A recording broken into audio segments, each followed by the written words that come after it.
আমাদের শীতের সবজি বসানোর কাজ জোর কদমে চলছে।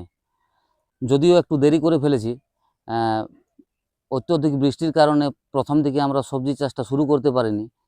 একটা জিনিস মাথায় রাখবেন, যখন ডোমেস্টিকভাবে নিজের বাগান বাড়িতে যখন সবজি চাষ করবেন, তখন কখনোই মনোকালচার প্যাটার্নে সবজি চাষ করবেন না। মনোকালচার মানে একই জায়গাতে একই ধরনের গাছ বা সবজি বারবার চাষ করা, এবং স্পেসিফিক কিছু পোকামাকড়ের আক্রমণটা খুব বেশি বেড়ে যায়। যখন আপনি নির্দিষ্ট এক ধরনের গাছ লাগাবেন, তখন সেই গাছ যে পোকায় আক্রমণ করে, সেই পোকায় তাদের একটা সাম্রাজ্য তৈরি করে দেয় এবং সবজি বা গাছের অনেক ক্ষতি করে।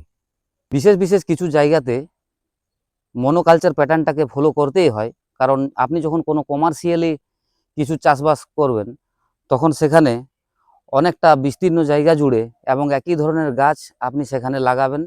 সেখানে অনেক সুবিধা পাওয়া যায়, যে একই ধরনের কীটনাশক, একই ধরনের সার এবং একই ধরনের যন্ত্রপাতি এবং একই ধরনের অভিজ্ঞতা সম্পন্ন লেবার, এটার প্রয়োজন পড়ে।